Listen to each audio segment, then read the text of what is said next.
So in my class, we've been studying the book of Daniel. And I went back and forth on what to do tonight. But I thought I would use tonight as an opportunity. We had some new people come in to our class that hadn't been before.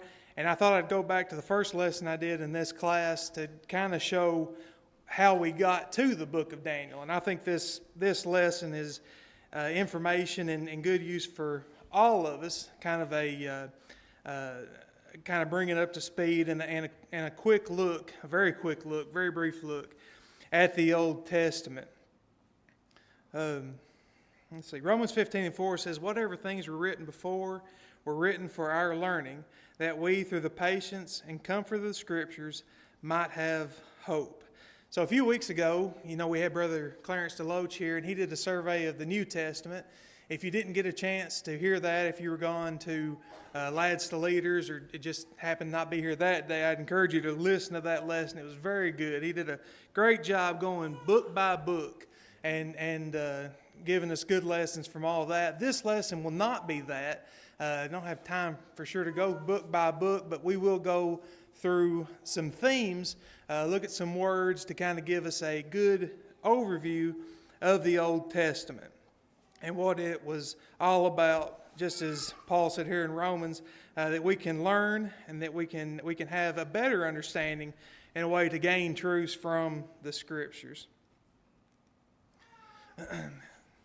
On the screen now, you'll see a map. You're probably used to this map. It's been in the Bibles that I've had ever since I can remember ever having them.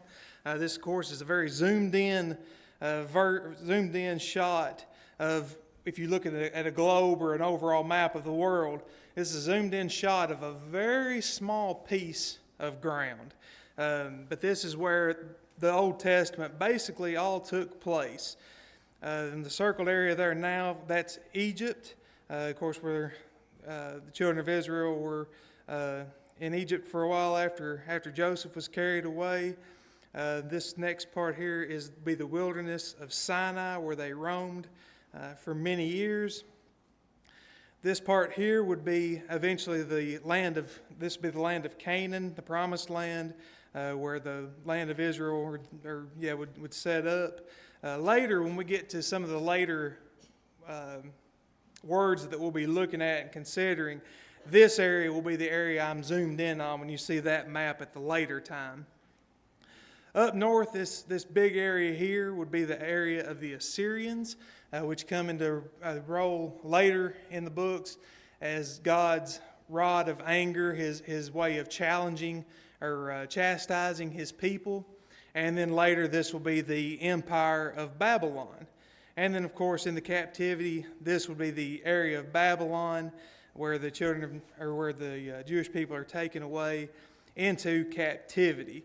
Babylon, if you think about it today, it sits about 50 miles south of the modern-day country of Baghdad. You see the Euphrates River running right there. As we discussed in our last lesson, the Euphrates River actually ran through the walls of Babylon, and they used it as protection and as sustenance. It served a couple purposes for them there. But this is basically the area where the Old Testament took place, the part of it that we're familiar with back at that time. So looking at this survey of the Old Testament, you can go online to our website and you can see the entire, I unapologetically ripped off this PowerPoint lesson, I'll be truthful. I made a few minor tweaks, but this is one Dad did, I think, in 2012, and then followed it up with about 46 lessons going in depth in each part. But this was the introduction, and I always like this lesson, and I like to use it for our book of Daniel to lead up to how we got where we are in the book of Daniel. Like I said, this won't be an in-depth look at each book, but we'll look at a few words that if you kind of commit to memory, make a list of whatever you want to do, if you read through them and just kind of think about them, study on them, they will give you a good following all the way through the Old Testament. The first word we'll look at is the word beginnings. Genesis chapter 1 and verse 11. You can see where this is going. You're familiar enough with the book of Genesis to know what I'm talking about. We see the beginning of basically everything. The beginning of creation, the beginning of man, the beginning of sin, we see every bit of that. This will be the first book of Moses. Well, why was this book important? Well, we see when Moses brought the children of Israel out of bondage and up to Mount Sinai, they had been living in a strange land for over 400 years at this point. They had probably lost a lot of what they knew about where they came from. They had adapted to Egyptian culture. For a long time, they lived very well in Egypt and probably didn't even look forward to leaving until the hard times came and they were in a bad captivity. And then they finally started wanting to get away. But by that point, they'd lost a lot of interest in what they knew about where they came from. This, of course, was very important because these people were the chosen people of God to bring Jesus into the world. So it was very important that they know where they came from and how that was going to get them to where God eventually wanted them to be. So Moses, looking back 2,500 years from Sinai to the creation, starts explaining to them in the book of Genesis where these people came from. He told them about Adam and Eve. He gave them the lineage and how they got to where they are, the things that happened, and what led up. Part of that, Genesis chapter 12 and verse 50, the second word is Hebrews. Of course, this is going to start talking about Abraham. Moses looking back 500 years to Father Abraham. We're going to look at Abraham, Isaac, Jacob and Esau, Joseph and all his brothers, and all the things that led through there. Of course, the great example of Abraham. Look at a lot of things that, looking ahead to Christ, and many examples of what would eventually make them understand Christ better. The stories of Abraham and the sacrificing of Isaac. Gone blank for a second. The meeting of Melchizedek. All that stuff happened, of course, during the time of Abraham. And then just all the things with Isaac and then Jacob and his sons that led to where they had gone. This was very important for Moses to show them. It showed them God. It showed them the creator of their universe, the choosing of their people, Abraham, through whom all the nations of the world would be blessed. We know eventually through Jesus. And this was a source of pride for them, knowing that they meant this much to God. They meant this much to basically the fate of the world. And that gave them a lot of pride through the rest of their lives. And what kept them together as a strong people throughout their time. As we lead into Joseph and his brothers, we know Joseph was sold to the Egyptians. We know the story of how that came to be. Eventually, his brothers came to him because of a famine, which caused Jacob also to go to Joseph during that same time. Because of Joseph's then connection with Pharaoh, he was able to give his family a good place to live, a place to survive the famine, and to thrive, actually. And that's exactly what happened. They moved there. And then what we're told, after a little bit of time, there was a Pharaoh who arose who did not know Joseph. He had no connection to him. He didn't owe Joseph anything. All he knew is when he looked out, he saw a growing people that were possibly a threat to him and could possibly take over and have bad implications for his kingdom. And because of that, they were taken into bondage. They were made to work as slaves in a very hard way. And of course, over time, this got to be more than they could bear. And they cried out for relief. And we know that's where the man Moses came in. And Moses came in to talk to Pharaoh. God came to Moses, and Moses went and did as God said. Pharaoh said, "Who is your God that I should listen to him?" And then over a series of events and plagues, God was shown who he was. Pharaoh eventually changed his mind and allowed the people to be released. And then, of course, we know he changed his mind again. And after they were released, he pursued them again to very bad consequences. And that is how, of course, after the parting of the Red Sea, the children being led out, and then the sea closing back in on Pharaoh's army, That is how the children of Israel were brought out and started on their way to inherit the land that God had promised Abraham back during his time. Let's see here. So that would be about 200 years before Sinai. And then Moses, his life divided into, he was 80, lived for 80 years. No, first 40 years of his life was before he came and brought the children about, and then the next 80 would be spent with them up until his death. Moses dying at the age of 120. And as I joked with my class before, the Bible is very nice. It divides Moses' life into 3 segments of 40 years. And of course that makes for a lot easier time to keep up with.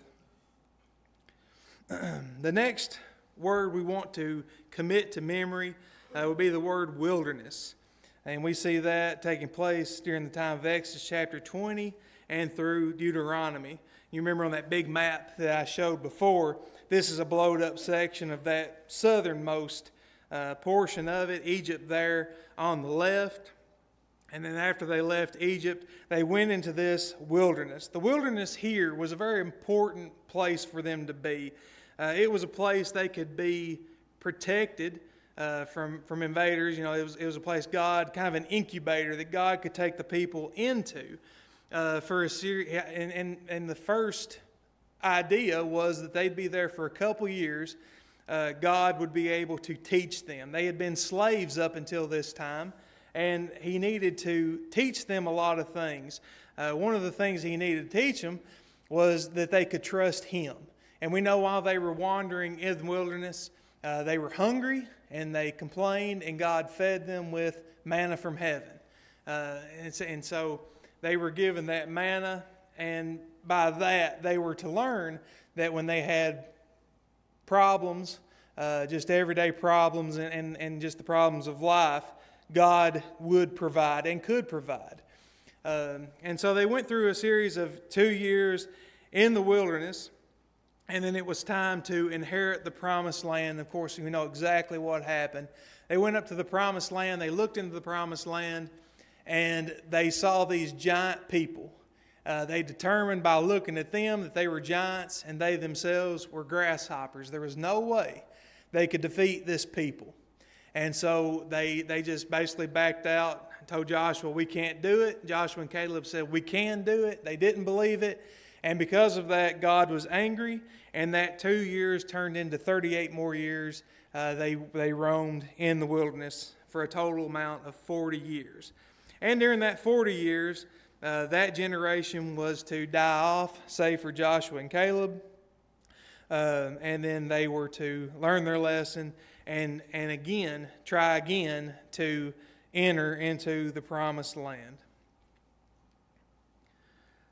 The next word we want to look at is the word conquest. After the death of Moses, Joshua took over as the leader of the people, and they moved in to conquer the land of Canaan. They had their second chance. They looked at the land, decided they would take it. They didn't act like their parents did. They decided they would move in and take the land. They would believe God and move in to do exactly what He said they would do. And of course, this land outlined here, this is that zoomed in portion I was talking about before, that shows the entire land of Canaan, the promised land. What they would do here, they would move in, basically they're above the Dead Sea. Right here, here's Jericho. Remember Jericho being the first battle. They came up through that side of the land, moved in through Jericho, had a battle, came in, then they started moving south down low. They conquered all that land, and then they moved north and conquered the rest of the land. They conquered it all in about 7 years. It's amazing how quickly they were able to move in and do that, because their faith had finally increased to where it needed to be. Back at the time of their fathers, they thought they couldn't take them. They were grasshoppers compared to these giants.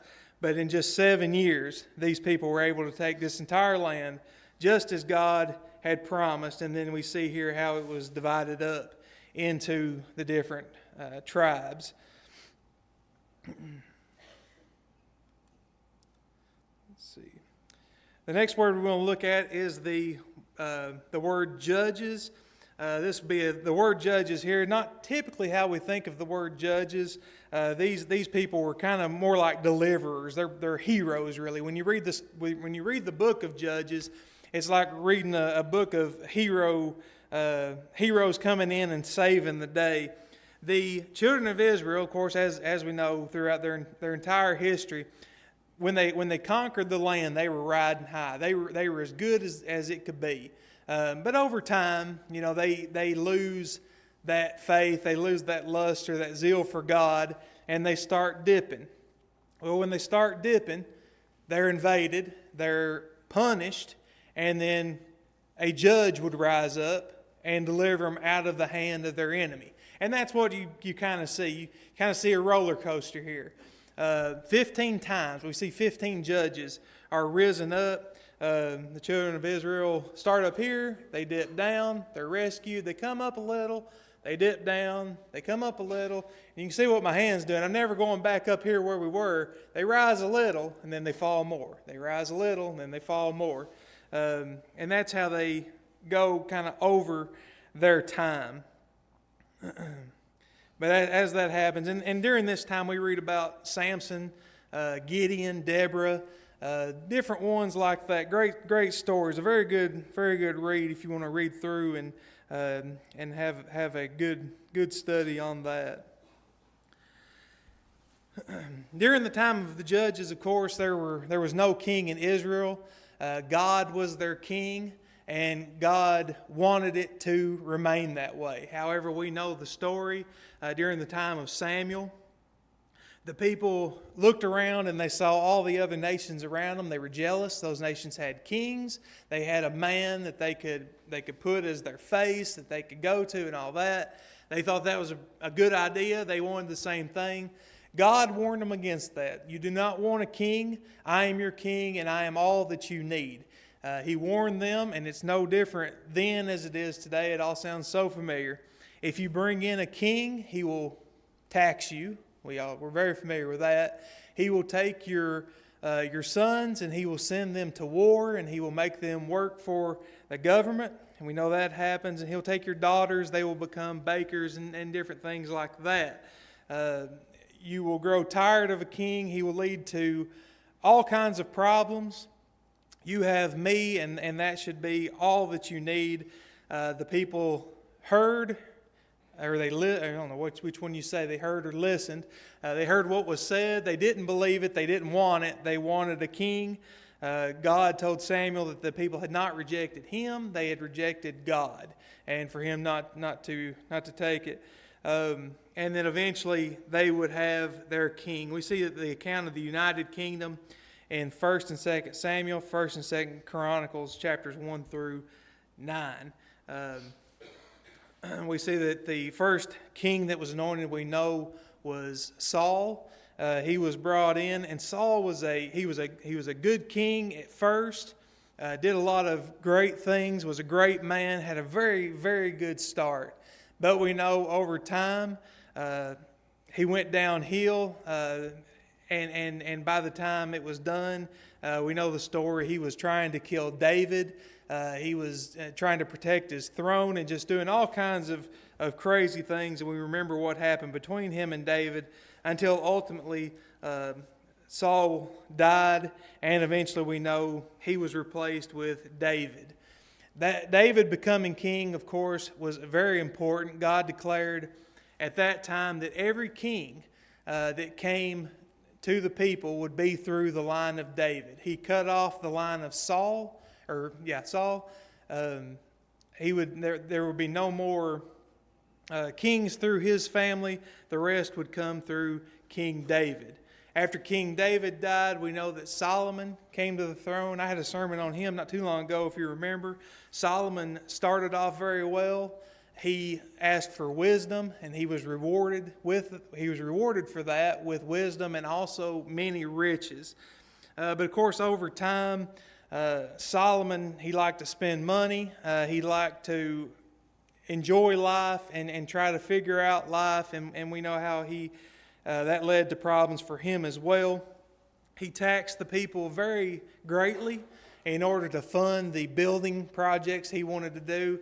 This started leading to a lot of unrest with the people. So that part was starting to really come true just during the time of Solomon.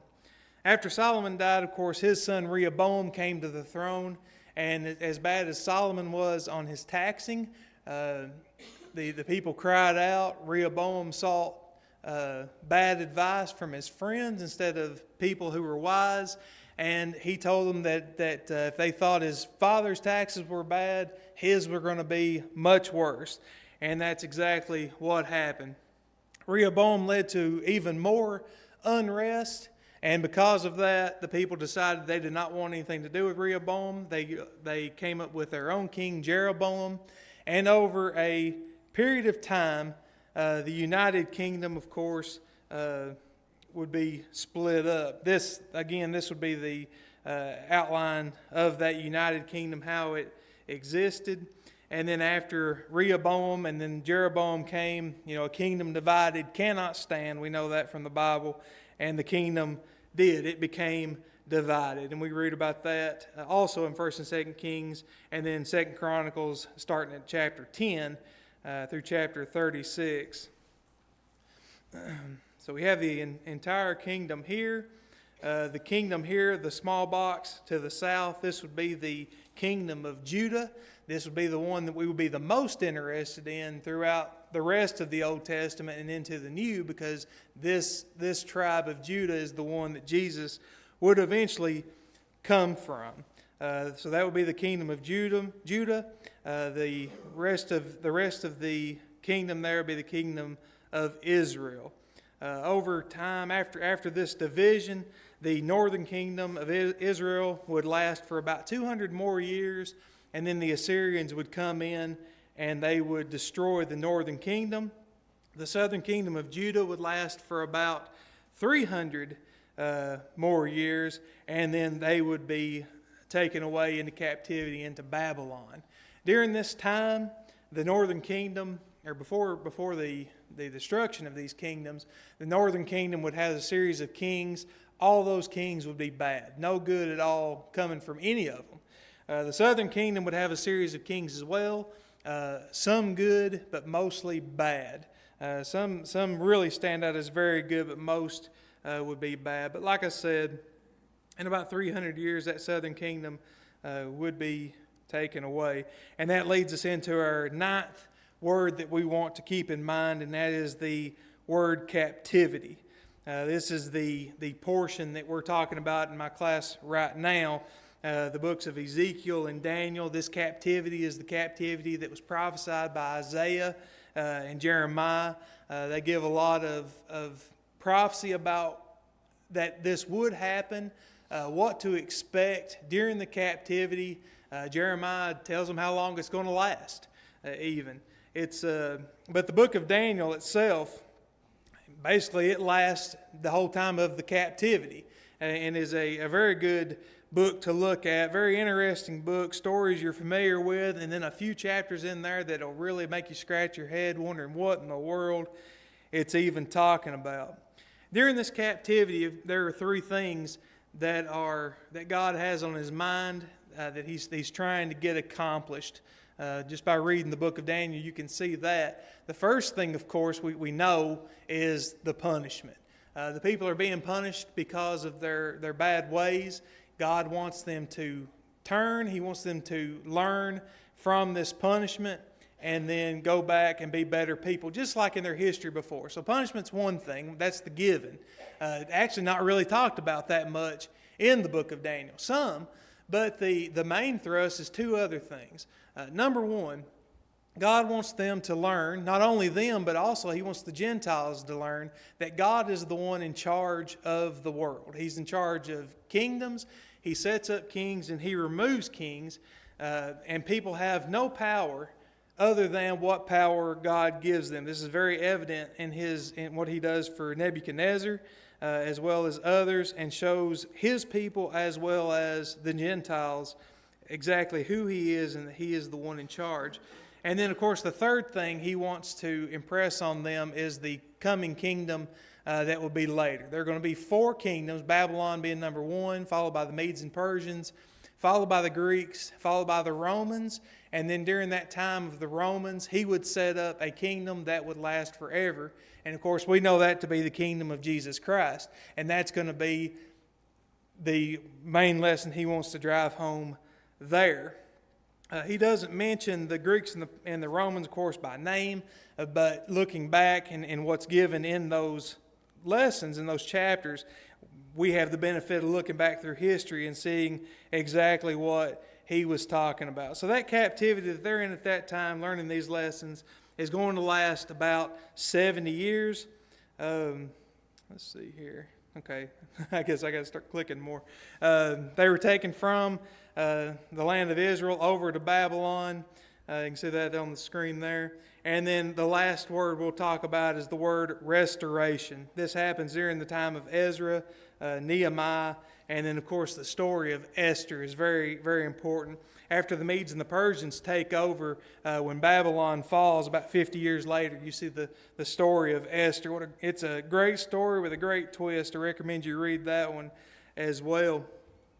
When Cyrus the Great conquers Babylon and is brought in, he is shown the prophecies of Isaiah. When he sees the prophecies of Isaiah, he sees something very interesting, of course. He sees that Isaiah predicts that Israel would be released from their captivity and allowed to go back and to rebuild their city. But not only does he do that, but he even says who is going to release them. And he calls Cyrus by name 200 years before Cyrus is even born. And you can read that in the book of Isaiah. And when Cyrus sees that, he is thoroughly impressed. There's archaeological evidence that Cyrus released the people through his own words. And then in the book of Ezra, we read an account of Cyrus talking and saying that he allowed the people to go back and to rebuild their city. Not only did he allow them to leave and go rebuild, he even gave them money, gave them means to be able to go back and rebuild. At this time, just like it was in the land of Egypt, the people had been in Babylon now for 70 years. Some of them have set up their roots. They've been able to establish a nice life. And actually, not all the people wanted to return.